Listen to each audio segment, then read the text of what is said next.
All right, guys, welcome to the Transparency late nights, Sunday night. I wanted to get this out for you guys. I said I would do it, so I try to keep my word with all of that. Again, with in regards to Sunset Secrets, the episode 2 in its entirety, it'll be out tonight, but also tomorrow. It'll just be a like a preview, a premiere, so you guys can see it then. Technically, I am well within my bounds here. Let's see. Yep. Oof. I also have a preview for season 4, a little holiday stuff that we're doing, as well as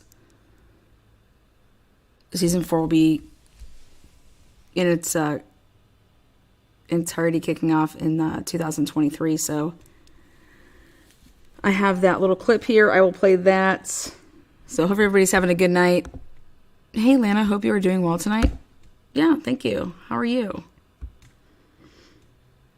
Let's see what we got here. I'll play this a couple times for those that come in, but here is a preview. Oh my goodness. Hi, Lana. How?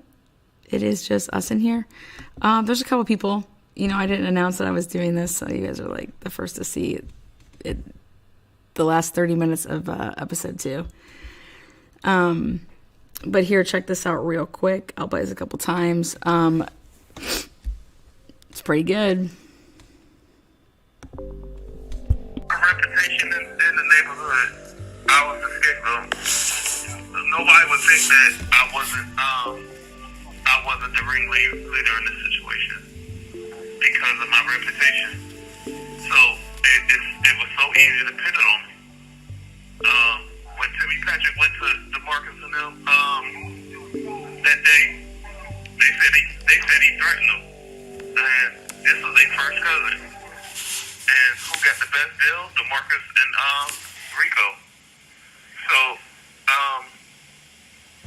I really don't know, Lana. I really haven't thought into it as much as you are. Yeah. From Pennsylvania State Correctional Institution. Green. This call is subject to recording and monitoring. He was Brandon's football coach, so they had a relationship. Me and Timmy Patrick never had a relationship. Even after that shootout. And this is all because of that Ross?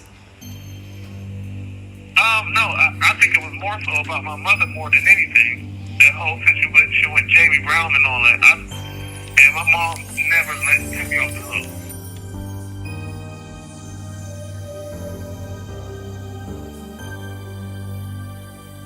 I think they threw that out there just to say that they tried to give me a deal, but they know me. This wasn't my first rodeo. They knew I wasn't gonna tell on nobody. They knew that wasn't even an option. It didn't matter what type of plea deal they tried to give me. They knew that wasn't an option. Shit, I could have told on my co-defendant and got a deal, but that wasn't an option. I got you. That's what I'm trying to say. Like, your only option was that they wanted to know something about another case that had nothing to do with your case. Right. And did you tell Benyo that you wanted to take the stand when you testified, or was it like, did he ask you? How did that go? I told Benyo I wanted to take the stand. How did he feel about that? Was he like, or was he like, yeah, no, I think you're going to have to tell your story because did he feel... No, that was the thing. You got to tell your story. Exactly. I knew that he was going to use those words. You have to tell your story because... Okay. I was okay with that. At the end of the day, I knew that what I was saying on that stand was the absolute truth. The DA tried to trick me up and everything, and it wasn't working. She came to Benyo afterwards and said, yeah, your client did good, but I still don't believe him. All right, guys. There you guys heard it first. That is Mr.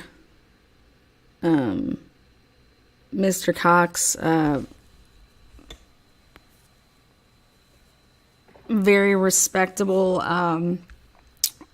human being, very kind. It's been a pleasure, talking with him all the times that I've talked to him so far. But that is the son of Rheta Lee. And Rayetta Lee, if you remember back to season 2, that's when everything about Jamie Brown. Well, they got Rayetta Lee to testify about Jamie Brown talking about wanting to kill a cop and stuff like that. Rayetta Lee wasn't being truthful. It was coming from, the police, law enforcement. And at the end of the day, Jamie Brown's trial, what happened in 2001, trial 2002, Rayetta Lee then recanted, 2004, and then right here, this case, and this happens in 2005, and Rayetta Lee's son is Davon Cox, and he is serving 26 to 56 years. Wait till you hear about this story. He had co-defendants, kind of like how Jamie Brown had a co-defendant. He had co-defendants. Brandon Rivas was one of them, who is on the run, allegedly is, responsible for Gilliam's murder. But the other gentleman, so I think Mr. Rivas it was 8 or 9 years that he served, but the other two guys were talking about suspended sentences and basically, probation. Wait till you see how this all plays out. But it's if you don't think that stuff is targeted in Beaver County, hopefully I'm doing as good of a job as I can to show that it is targeted, and all this, a lot of these cases are 100% connected. And, but it's a wild case. I had to think about it for a minute because it involves an alleged and conviction of a rape. But I went ahead and I took all the paperwork, which was like, I don't know, 4,000 pages I had to go through. Still going through them, but, yep. So that's season 4, and it actually ties into everything with the Jamie Brown case, family names that you're going to hear about, and stuff like that. So how's everybody doing tonight? Hope you guys are well. I have season 2 in its episode 2 in its entirety. It's almost complete. It's uploading. It is corruption at its finest. So it's sad. Really, really sad.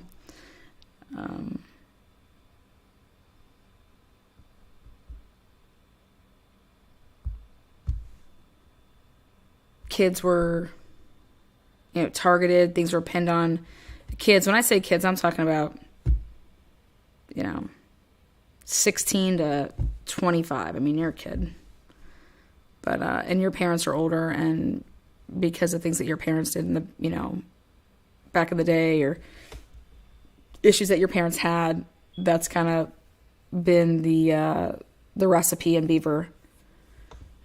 You got a label on your back because of your last name, and so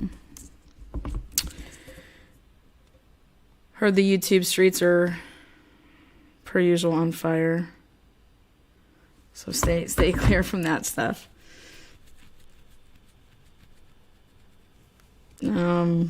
What else?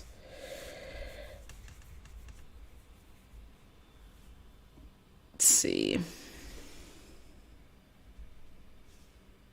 Yeah, I'm doing it's like a 42-minute documentary of like his case in like a nutshell, right before the holidays for the Davon Cox one, and then that stuff will do like episodes breaking down like just all about the case. That'll come in 2023, like in like the fall. So, but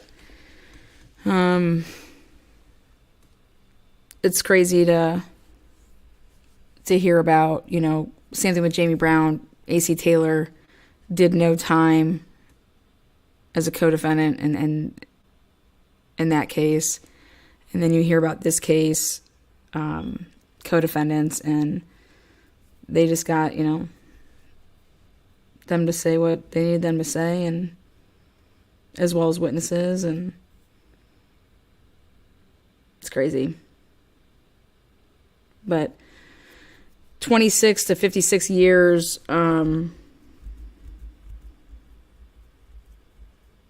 for a rape. Let's even say that there was a rape. They put gun charges on there, rape. Then they called it kidnapping, unlawful imprisonment. I mean, I get into all the, I think it was something like they tried to charge him with 37 different counts or whatever, but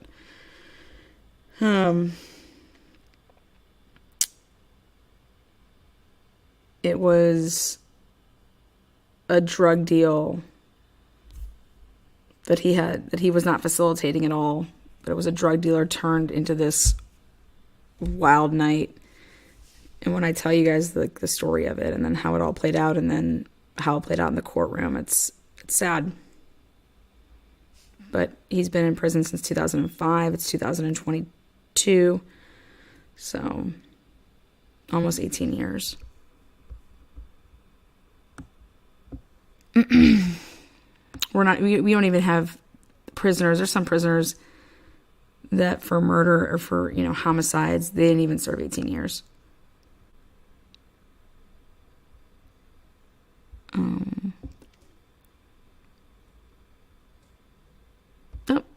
Thank you. Again, if you joined in a little bit late on that, this is that preview really quick. You can hear it from the beginning here. My reputation in the neighborhood, I was the scapegoat. Nobody would think that I wasn't the ringleader in this situation because of my reputation. So it was so easy to pin it on me. When Timmy Patrick went to DeMarcus and them that day, they said he threatened them, and this was their first cousin. And who got the best deal? DeMarcus and Rico. So I really don't know, Lana. I really haven't thought into it as much as you are. Yeah. From Pennsylvania State Correctional Institution. Green. This call is subject to recording and monitoring. He was Brandon's football coach, so they had a relationship. Me and Timmy Patrick never had a relationship, even after that shootout. And this is all because of that Ross? No, I think it was more so about my mother more than anything. That whole situation with Jamie Brown and all that. And my mom never let Timmy off the hook.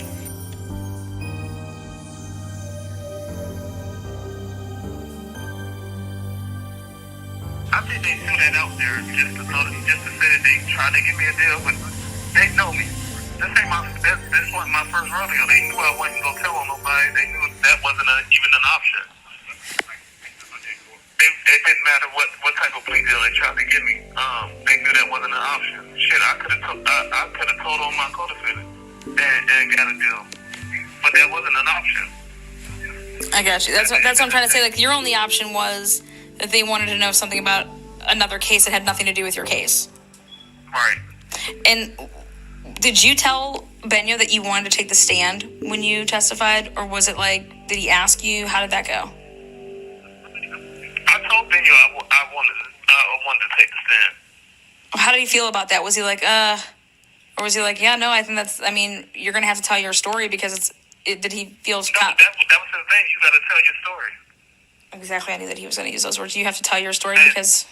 Okay. I was okay with that. At the end of the day, I knew that what I was saying on that stand was the absolute truth. The DA tried to trick me up and everything, and it wasn't working. She came to Benyo afterwards and said, yeah, your client did good, but I still don't believe him.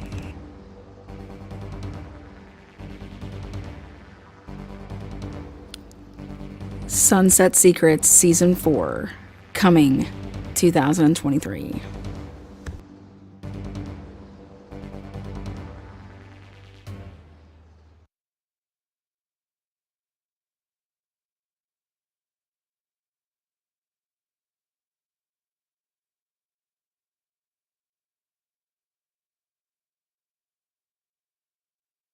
Just saying hi to the people that are texting me. That's my Bearcats hoodie right there for you. She tells half truths. It's all stuff she's done.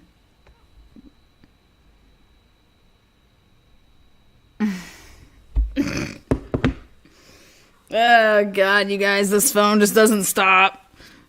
Somebody come here and take it from me. But yeah, this has like 20 or 30 more seconds. So, I guess, let's see. While I'm waiting on this, I want to see something really quick. Let's see.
20 seconds for you guys there. Hold on one second.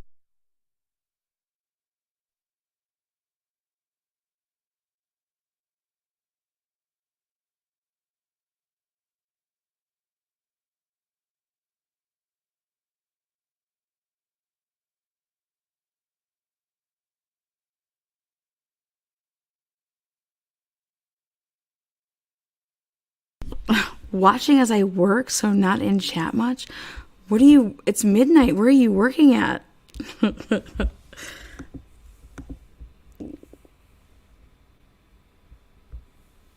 Oh my God. Dear Lord, help us all.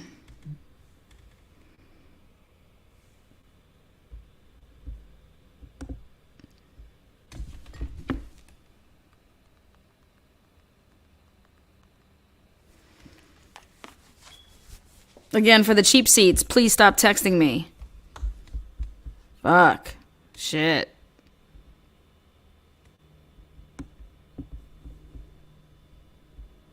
Oof.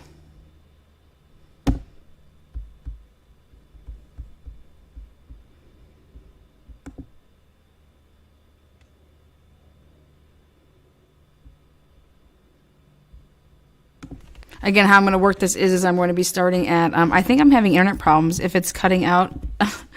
Yeah, no, just, oh, she's just slinging those drinks? All right. Slinging drinks and listening at the same time to get to, like, wear, like, an earbud? Is that how that works? That's an amazing way to bartend if that's the case. Just saying. Yeah, so,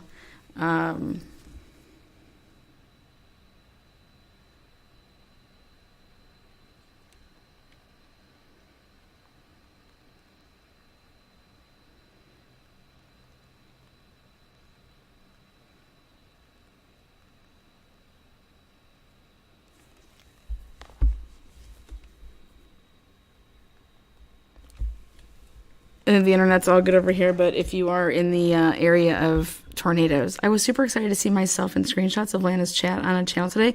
You were? Oh my God, is that where they said you need to watch out for that Octavia bitch? Damn it, you need to watch out for her. Damn it, Octavia. You know what? Everybody just needs to watch out. I don't understand why anybody listens to those people, to be completely honest. I mean, I think we just showed last night how they said, wait, what was it? Lana was cheating on a test. No, Lana was taking Lana was looking at the post office stuff because of the Tyreek Pugh case, and just mind blowing. Because Tyreek Pugh had paid $39.99 on 2 occasions to take. I don't know if he took the 2 different tests or if he bought the one for somebody else, but at the end of the day, definitely was looking into that and not cheating on a test. The half-truths that they spread over there, I don't have time for it. When you only put up one side of a chat, or when you're only showing a little snippet of something, you should think to yourself, why? When you can't just scroll through your DMs like I just do, you should ask yourself why. That was it. Cheating on a paralegal test. That was it.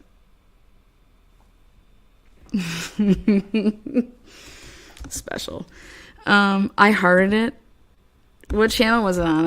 I'll make sure that I heart it as well. I can't heart it, but I think I can like it or something, right? Thumbs up it. Yeah, wow. So what I'm going to do is I'm going to play the second part of that episode 2, and then if you want to catch it all in what is it? In its entirety, I'll be doing a premiere tomorrow morning, so you could see it in its entirety. That's for Mod Squad. She's probably sleeping right now. You were on Allie's. Was it a video, or you just were in the live or something? I don't know. I mean, I'll keep saying it. Anybody that can keep up with all of this shit, you don't have. That's all you do. There's just not enough hours in the day. How about this? I didn't even know that Natasha Cooper had a channel. Today I found out that Natasha Cooper has a channel. I thought that she lost all of her channels. Today I literally found out that she has a channel. NC updates. 1.4K. Did not know. So, learn something new every day, I guess. What time are you going live in the morning? Do you know yet? It's a premiere, so probably 10ish. Mod Squad likes that 10 spot. But I think this should be ready to go. It is. Okay. So, Octavia, before I start this, what was it about again? What you were posted because, just by accident, or was it on purpose? Did you make a comment? Were you naughty? Don't people go grocery shopping on Sundays? Saturday, Sundays, grocery shopping? I don't know. That's what I would do. Let's see. Videos.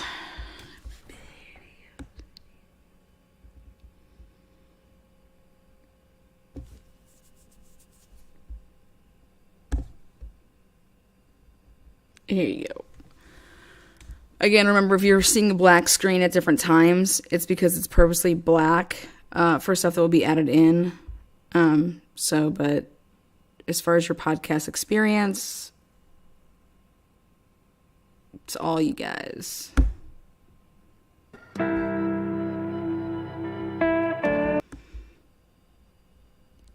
Was said to have been just up in front of the body while this interview was being conducted at 1:32 a.m. So if the interviewer is asking, is that where you park?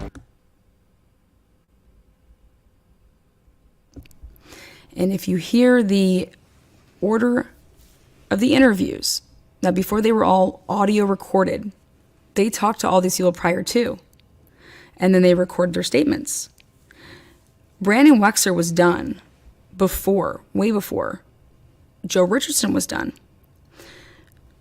You see Brandon Wexler's vehicle during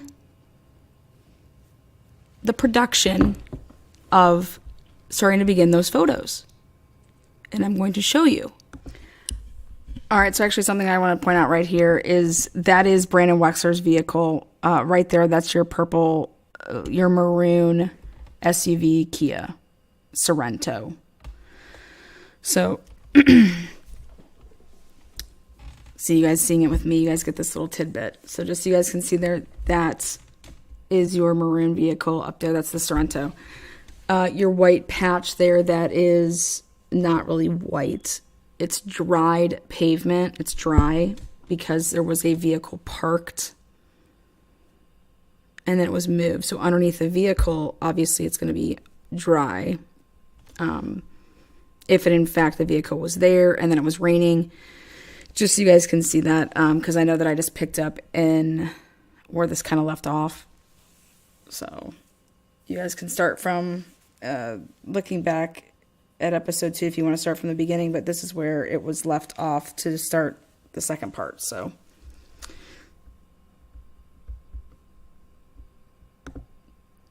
and during those photos you see the SUV there, and then towards the end when the rest of the photos were taken, the SUV is not there.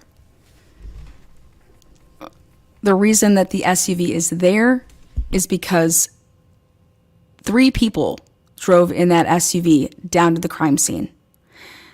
Gene was being interviewed at the same time almost, or just a couple minutes before that Joe Richardson was. They were 2 different officers. So Brandon Wexler had to wait until Gene was done with his interview. So that would mean that they started taking those pictures while Gene was being interviewed. Just like Joe Richardson started the interview at 1:32. Gene's started his interview at 1:24. Gene's took 12 and a half minutes to be recorded audio. Joe Richardson's 10 and a half, 12 and a half minutes, they're right around the same amount of time.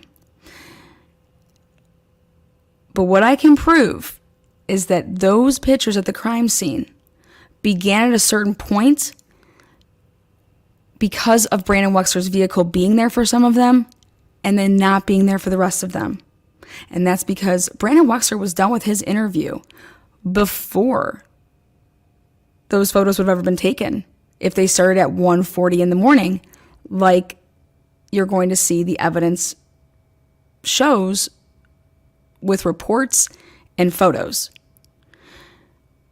Brandon Wexler was done at 1:24, right before Gene starts. He could have just left, right? Nope, he had to wait for Gene. He then waits for Gene, and then when Gene is done, Gene gets in the vehicle, and then they leave. You will see, though, that the 911 caller, no photos with that van anywhere, not to start it, like Brandon Wexler's. So that means that that van was moved before 1:40 in the morning, but yet after 12:06 in the morning because of Trombetta's report saying that he seen inside the tape 2 vehicles. So that vehicle was moved between after 12:06 and prior to that interview starting. So my question to Ryan Broader, Trooper PSP, who ends up playing a huge role in why Sheldon Jeter Jr. is arrested, is why is Ryan Broader acting like a vehicle is in front of a body when he is giving an interview? He's literally saying that right there where your car is parked, just in front of the body, is that where it was? Did anybody move it? That doesn't make any sense. You couldn't possibly be seeing at 1:34 in the morning that van in front of the body at that point because it wasn't there then. And the crime scene photos prove it. What they would go and lead to the jury to believe is that they moved that vehicle out of the way for the crime scene photos to be taken. Why then would the Kia not be moved as well? Why would anything be moved inside of a crime scene? That is contaminating and tampering with evidence. That crime scene was compromised so many times. Your next neighborhood canvas is going to consist of interviewing Keel Street resident 222 Keel Street, Carla, on 5/16/2020 at approximately 2:15 in the morning. Trooper Werner interviewed Carla regarding the shooting death of Tyreek Pugh. Carla explained that she was home all day, including the evening of this incident. Carla advised she did dishes on the evening of the incident, as well as the air conditioning unit had been on. Therefore, she didn't hear any sirens or sounds of gunfire. No other details were provided during this interview. A couple things I noted while investigating or reinvestigating the case here was that this Trooper Werner's, that is Werner, this was assigned by Sergeant Fennella, Fennell, and the date of action, there is a date there. This report, though, was not typed up and made into a report until 5:30. So that'd be May 30th is when this gets typed up. And it literally consists of 2 sentences, 3 at max. And your next homicide investigation action report is done by Jennifer Cantella. And she was doing, again, neighborhood interviews, canvases as well. And on 5/16/2020, at approximately 2 a.m., she types up a report that says, I arrived in the area of the incident and was briefed on the known details at this time. She does not talk about any of those details. She just says that she was briefed on them and that she arrived at about 2 o'clock in the morning.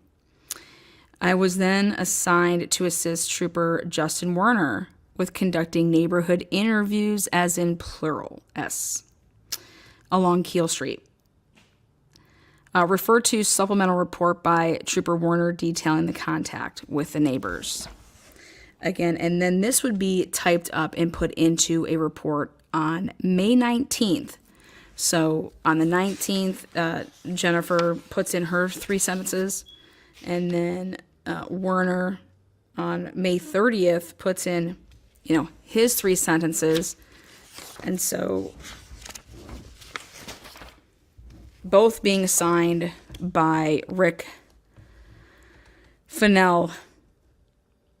The next report I want to discuss is Chad Savannah on 5/16/2020.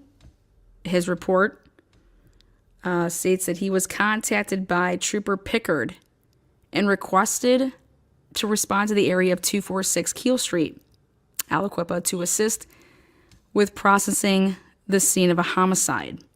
I arrived on scene at approximately 2:10 a.m. and met with Trooper Pickard, who related all the known facts at the current time. I assisted Trooper Pickard with the collection and packaging of the evidence at the scene. All evidence was then transported to PSP Beaver and entered into evidence under inventory number D04-7427. And this was typed up and put into a report on May 26th. So again, the homicide was the night of 5/15. It then becomes the middle of the night, so it goes over to 5/16. Okay, as I was looking at all these reports and doing them in chronological order, I then also went back and looked at the crime scene entry log. We have obviously the 4 witnesses: Brandon, Joseph, Dwayne, and Eugene. Then you have Alex, Giovanni, Andrew, and Joseph. Alex, Giovanni, and Andrew. That's Alex Bitts, Giovanni Trello, and Andrew Galletti. Those are the Alico police officers that are there, which they say from the beginning of, being on scene at like 11:42, and that they don't leave until 3:32. There's no reports that are written up and signed by Alex, Giovanni, or Andrew. Brandon, Joseph, Dwayne, and Eugene are your 4 witnesses that were interviewed well after the fact. And then we come into some of the fire, department. Joseph, Nathan, and Alex. Then I have John Lang, who's the police chief. He arrives allegedly at 12:10, but then the numbers get changed to 12:06. And then we get into, we have Childs, we have Clayton, McGeary, Ryan Broader, Patrick Thomas, Michael Miller, Sergeant Rick Vanell, and Trooper Pickard, Trooper DeLuca, Schmidt. Then we have the coroner. Then Chad Savannah, Daniel Smith, which again is all the way at the bottom, but yet he was there at 12:06 a.m. Obviously Trombetta started this log, and then just 3 more people, which was Jennifer Cantella, and then Abigail and Michael, and those were the EMTs that arrived at like 3:02 and then left at 3:10. Again, the scene was cleared. Last person, 3:33 a.m.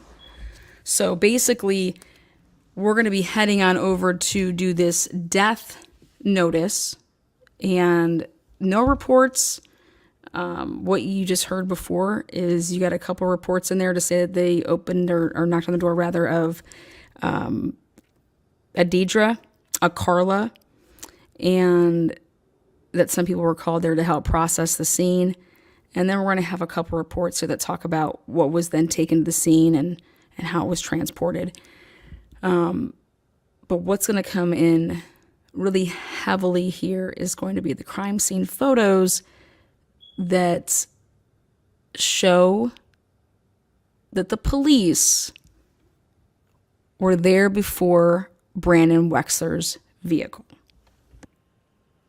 Before I get into showing these photos and what red flagged me, I do want to let everybody know that you have all these names, and that's a matter of what time they came into the the crime scene and what were they doing. You have a lot of standing around.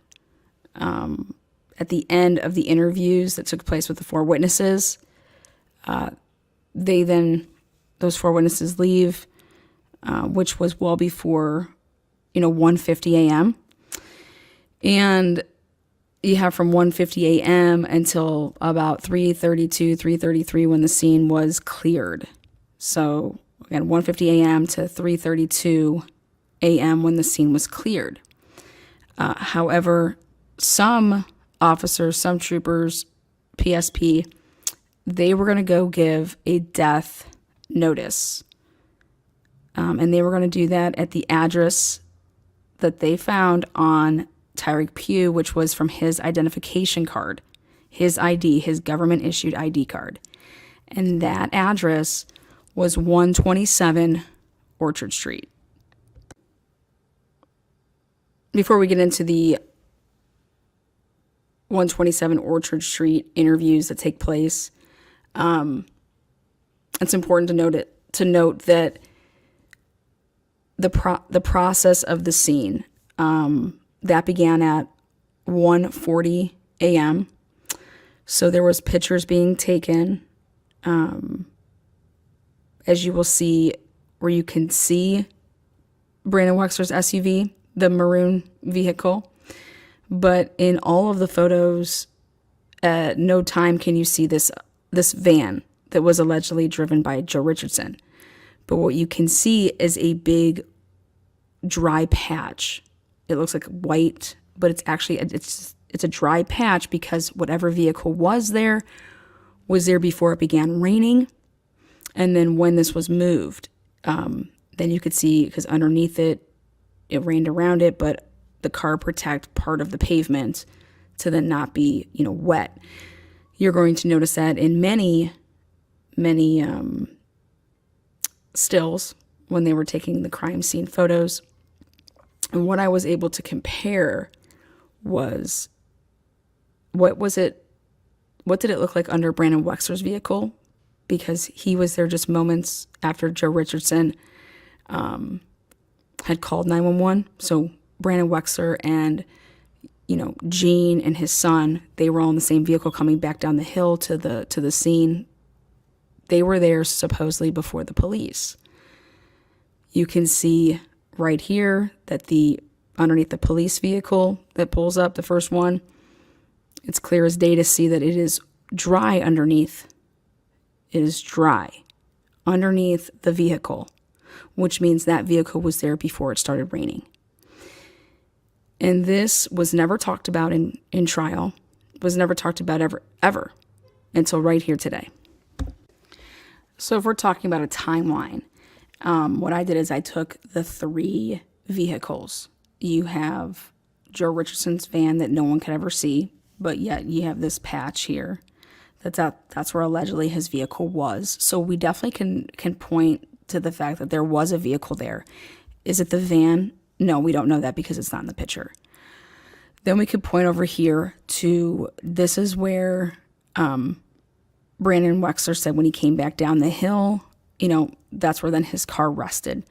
Now, throughout the different crime scene photos, you see the maroon vehicle there, and it's there for so many, and then all of a sudden, the vehicle isn't there anymore. It's because then during the process of the scene and when they're taking these photos, once they're all done with their interviews, then they get back in Brandon Wexler's, SUV, and then they leave. And then they leave, though, like that vehicle is inside the tape. So they're moving then that vehicle outside of the tape, and you can see based on the crime scene photos that has it there, the vehicle. And then as the shots progress, since I am here with you guys, if you guys look all the way to the right, you're going to be able to see the crime scene tape. It is running across. That is the yellow crime scene tape. The SUV is inside of the crime scene tape.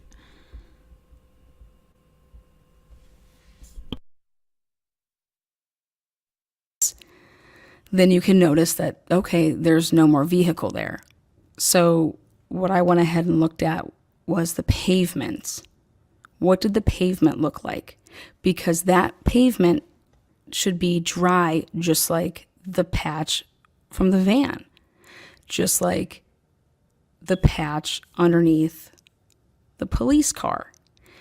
And that's where the huge discrepancy comes in, is that it's not. It's wet underneath Brandon Wexler's vehicle. The only way that it could be wet underneath the vehicle is if the vehicle arrived after all the pavement was wet. And that would actually bring up a great point when you're going to be talking about what time did Brandon Wexler really come back to that body. If you go off of the timestamp of the 319 Keel Street camera, it comes up later in the investigation, it would mirror a very different picture, but would prove to be true because of science. The 319 Keel Street camera was labeled as being off and behind by 43 minutes, and then by trial it was like 26, 28 minutes. But that is something you cannot argue is science. You can see clear as day, it's dry where the alleged vehicle was that was moved, that they say was a van that was moved out of the way, but it was definitely there before it started raining because it's dry underneath. The police vehicle, it's dry underneath. That means it was there before it started raining. And then I wanted to take a look at Tyreek Pugh, and was it dry or wet underneath his body?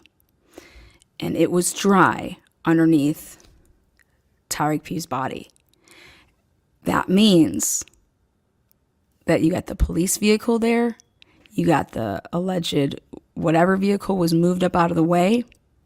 They want to say it was Joe Richardson's van. Well, we don't know that, but that's what they want to say. It wasn't any crime scene photos. We don't know what vehicle was there. But those two vehicles, the police vehicle and that vehicle that was just past the body, they were all there when it was dry. And that should have been the same if Brandon Wexler was there before the police got there, then it should be dry underneath his vehicle as well, because it's dry underneath the police vehicle.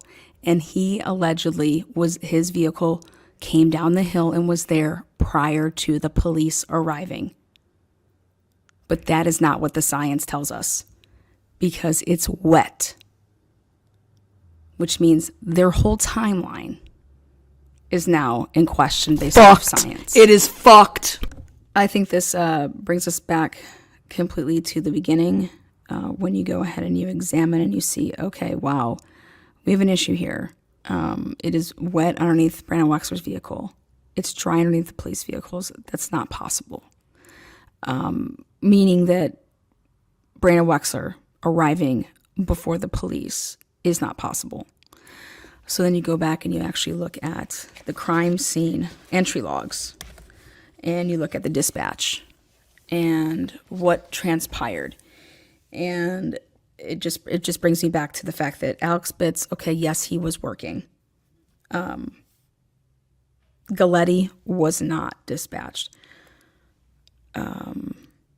What vehicle was first? What vehicle is seen? Is that the vehicle of Galletti? Is that a vehicle of Trombetta? Is that Bitts's? But ultimately, if you go back to the beginning and you look at how everything played out with this 911 call, the 911 caller, it traces back to Harmony Road, Baden.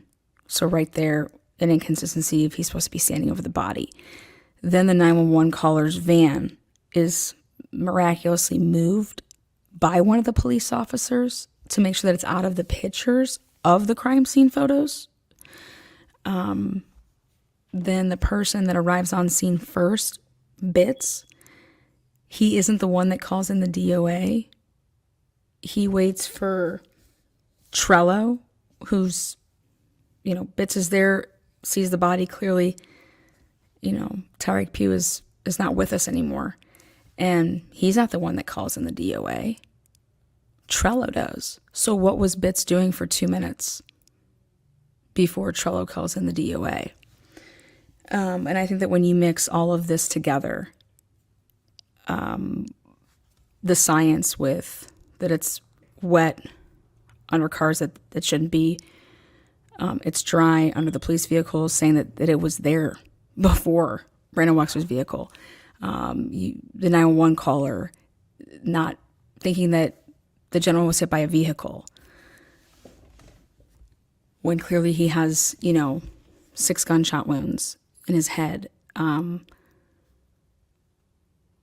you put all of that together, and the 911 caller was in Baden, that's where it traced back to. And you put all these inconsistencies together to the point of, you listen to everybody's interviews like we have, and you got supposedly muffled shots. They're telling you, the Aldridges are saying that this happened around midnight. And that's when they thought that they went back down there. And so you add up all these inconsistencies to the point of, this is all inconsistencies within the first 2 hours, 3 hours of being investigated. But all these inconsistencies, were they brought up in court? Were they brought up at trial? And the answer is no, they weren't. Were they, challenged? And the answer is no. And that's a huge problem. And had they been challenged, I think that the jury sees a lot of different things in a lot of different light. Mainly being that the cops were there before Brandon Wexler was there, period.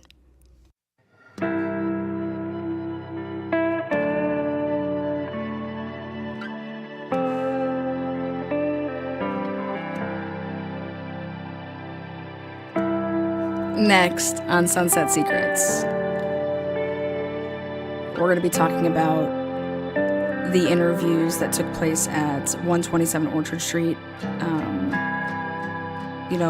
PSP and Al Koopa said that they were going to give a death notice, and it was anything but a death notice. 18th, 2020 at 04:11 hours in the morning. Sir, can you state your full name and date of birth for me? Michael Morley.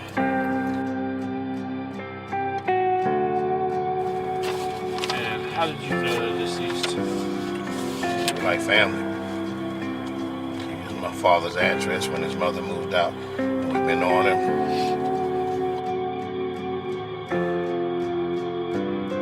We've been on him all his life. And he comes there at night, a lot of nights, a lot of days, because that's what he does. He used that as his residence. And that's the 127 that we're here in front of right now. 127 Orchard Street. When he got problems, he'll call me. When he's happy, he call me.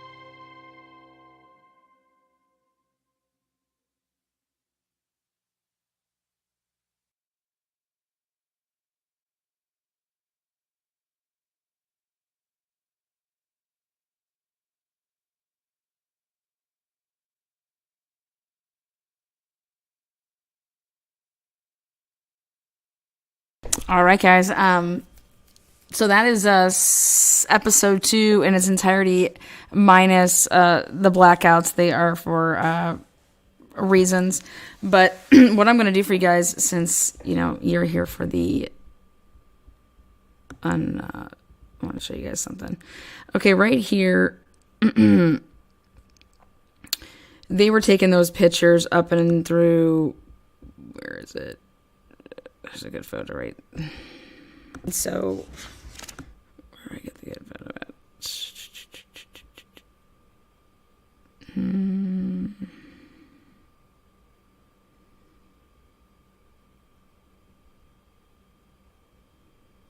For Gene. Okay. He then waits for Gene, and then when Gene is done, Gene gets in the vehicle, and then they leave. You will see, though, that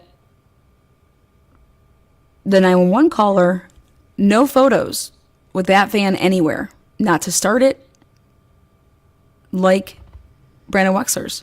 So that means that that van was moved before 1:40 in the morning, but yet be seeing 6:40 in the morning, like you're going to see the evidence. Okay, right here, where these gentlemen are standing, and I zoom in for a reason. This is where the SUV was. Okay. Shows with reports and photos. That is, there's other stills that can, I guess you could say, show it in different light and stuff like that, but it's clear as day that it's not dry underneath it. It's wet. And it wasn't until I put my thinking cap on, because I knew that this timeline was all jacked up. I knew that, and you're going to see as it goes on into episode 3, 4, and 5 here, especially when it breaks down the whole Brandon Wexler extra interviews that they have to do with him. He is the only witness that is interviewed multiple times. Okay. And there's a reason for it. But the big thing is that in order to pin this on Sheldon Jeter Jr., it's very, very important that you narrow down this time line of when this murder happened. And it's because, this murder couldn't have happened after 11:35 in 50 seconds, because Sheldon is seen on the two cousins' camera. Allegedly, his vehicle is seen on the two cousins' camera at 11:35 in 50 seconds. Okay, so if this crime happens at any time after 11:35 in 50 seconds, it's not Sheldon, because Sheldon was gone. Sheldon's in a vehicle and he's driving away. So Brandon Wexler is so vital to the prosecution's case to say that when he drove up that hill, that he passed that body. Okay? If he doesn't say that and they don't have that witness to say that, then you're then your window of the different vehicles and stuff like that, your window expands. So it was, when Brandon Wexler went up there, did he in fact see the body?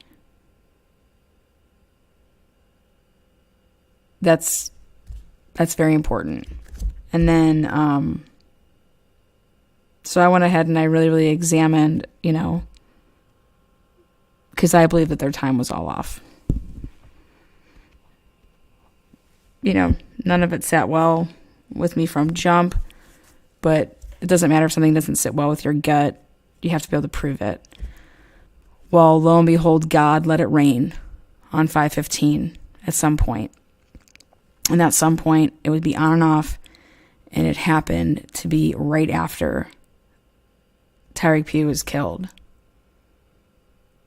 that it started raining.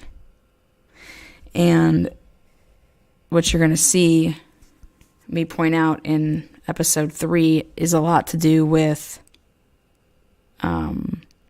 right before it gets into the interviews that happen with, Sheldon at his home and his grandfather and things like that. It's really showing that it needs to be dry underneath Brandon Wexler's vehicle. And if it's not, then it's impossible to say that he was there. That vehicle was there. Just like everybody else's is dry underneath. It's because they were there prior to it raining. Okay? Or with his, being wet underneath, it's that those two people were there way before, But at the end of the day, when you mix Brandon Wexler's statements and Gene's and the Preston kids, and they're saying that, we came right back down, and, the guy had just said that he called the police and we didn't need to. Was the question ever asked, were the police already there? And they kind of skate around that. They really don't ask that directly. They just say, when you got down here, did you call the police? No, I didn't have to, because the other gentleman did. That's kind of how it's answered. But underneath the police vehicles, it's dry. The van patch, obviously it's dry. But Brandon Wexler's vehicle, it's wet underneath it. It's not dry.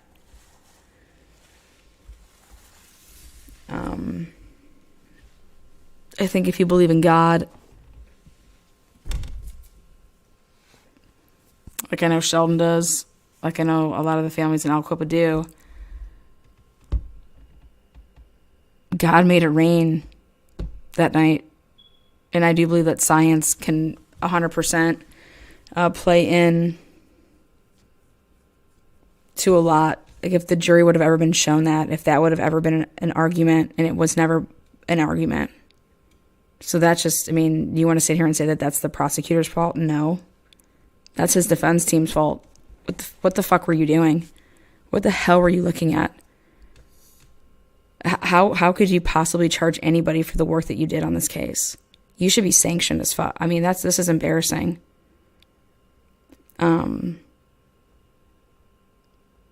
They did nothing, absolutely nothing, to help that young man. He is in prison because they didn't do dick. Period. Sad. This is really sad. So, but see right there, you can see off to the left. I mean, that's that dry patch. Okay. You can see the tape across there, so it's inside. And then in episode 3, I show a bunch of different stills that, but when you zoom in, on this, it is wet underneath his vehicle.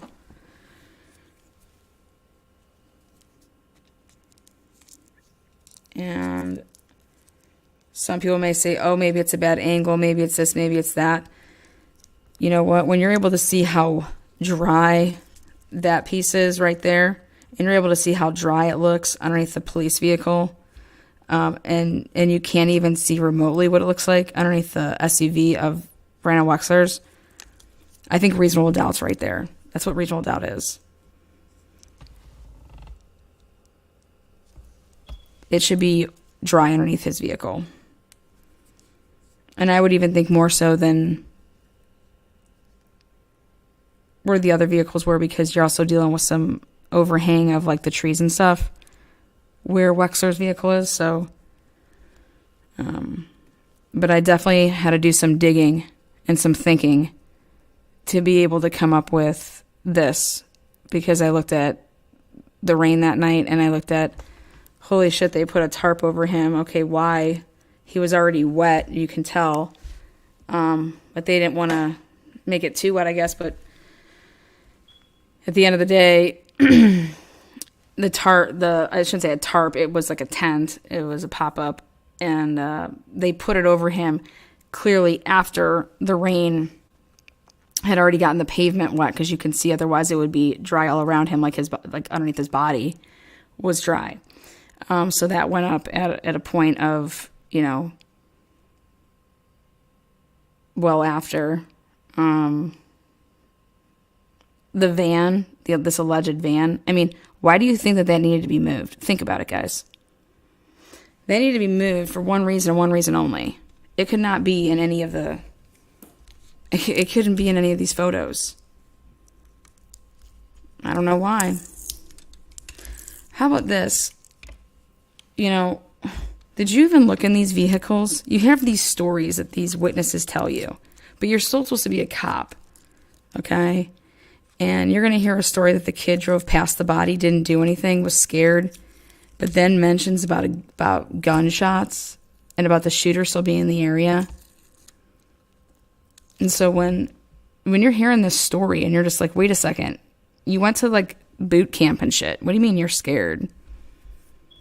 So you hear this story, which makes no fucking sense. This kid has a cell phone on him. Brandon Wexler has a cell phone on him. He drives up the hill. He doesn't call for help. Then he gets his friends, father, son. They're like, oh, well, we just, we heard gunshots. They were muffled or whatever. Yeah, I just, okay. So they get in the car. Now here, he was just nervous and said that he thought that the shooter might still be in the area. So wait, you think there's a shooter in the area, but the 911 caller who's standing over the body thinks that he got hit by a car? No, that's where Brandon Wexler slips up. Okay. So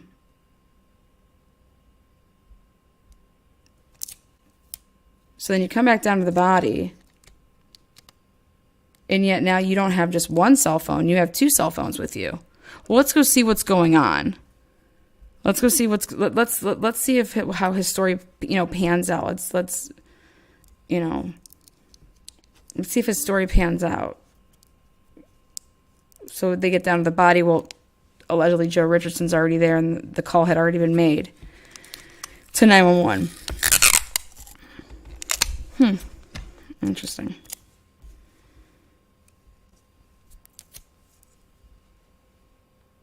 But yet, the Aldridges said that this happened at midnight.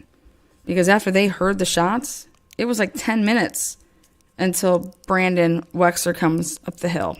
10 minutes. Well, that's not what the timeline that they're going by. They would have had to hear these shots, okay? And then Brandon Wexler would have had to been at their house literally within like a minute or two. No joke. There couldn't have been 10 minutes to go by before. I mean, do I believe? Yeah, there could have been, absolutely. That's exactly what happened, but not for the timeline that they wanted to use in trial. It's not. I mean, if Sheldon killed Pugh, it had to be at 11:36, like that's what they're trying to say, at 11:33, something like that. Well, they put Brandon Wexler at the top of the hill at 11:36. That would be 3 minutes.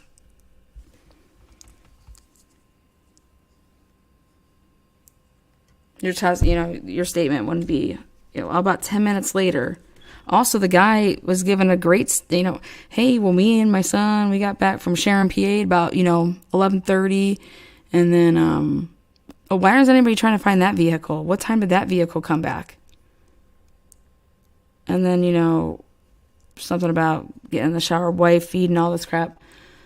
Yeah, and then we're standing on the porch, and then all of a sudden we hear, like, these muffled shots. Sounded like a suppressor, And then about, he started to say, like, about 2 minutes later, he's like, no, actually, because he wants to give an accurate, about 10 minutes later, Brandon comes flying up, saying there's a body, you gotta call 911. And then we go down there. Well, that all blows up the timeline of Tyreek Pugh being killed at 11:33. But we're going to get into all that.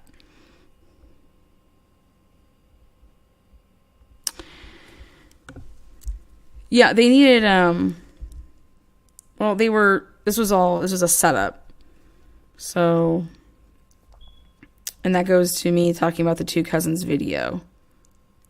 So if they don't get into the two cousins store to be able to check out the surveillance, because this is like a big part of the beginning of episode 3. So if they don't get into that store, how are you walking up to the house of 127 Orchard Street where you're supposed to be giving a death notice, and you say, oh my God, that's the SUV that we saw, that's the Traverse that we saw on the cameras when we just were there at two cousins going through all the surveillance. Like, wait, what? So if you never really went in there and that never really happened, then how are you saying that? Because I don't believe they ever went in there. Because there's no record of them going in there. When I say I don't believe it, it's because there's no report of that ever happening. They don't fill out an action report, like a supplemental report, to say, on such and such time, I got, how there's every single report that you're ever going to, type up. There is no report of them going into two cousins' convenience store at 1:30 in the morning and watching and looking at surveillance. There was nobody that testified at the trial that said, yeah, they came to me or they called me up and asked me to open up the store. None of that happened.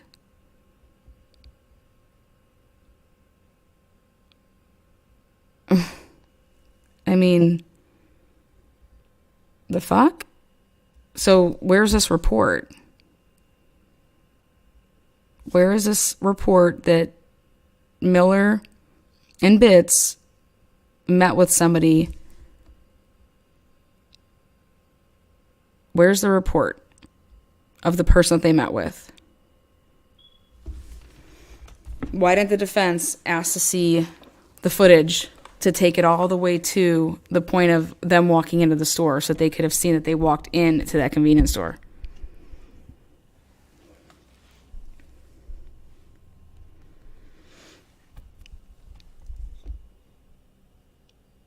Yeah, so Jeremiah, in a sense, but if you didn't go into that store and you didn't have all that surveillance, I mean, these are little dots that are seen on camera. I mean, to sit there and try to go through all of that. And then when did they really do that? Because they said that they didn't leave the crime scene.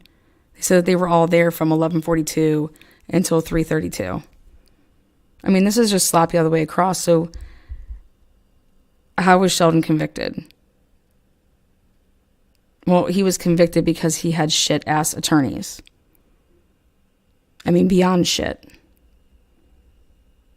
Like, if anybody ever hires these people, wow.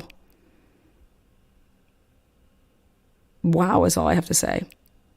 The one attorney was texting the whole time in court. The whole time was texting during direct examination and during cross-examination. The whole time texting.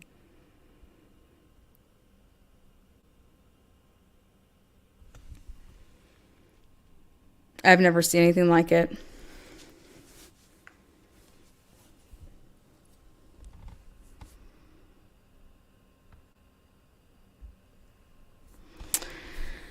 So yeah, again, hi Alice from Pittsburgh. There's my girl. What's up? Hey girl. Yeah, so make sure you guys check it out. Episode 3 and 4 dropped this week, and I think that you guys are just gonna hopefully continue to get mind blown, because this is just sad. It's truly sad. So, all right, you guys take care. And then if you want to see episode 2 in its entirety, it drops as a premiere tomorrow morning at 10. So, much love to you all. Take care and kiss and hug your loved ones.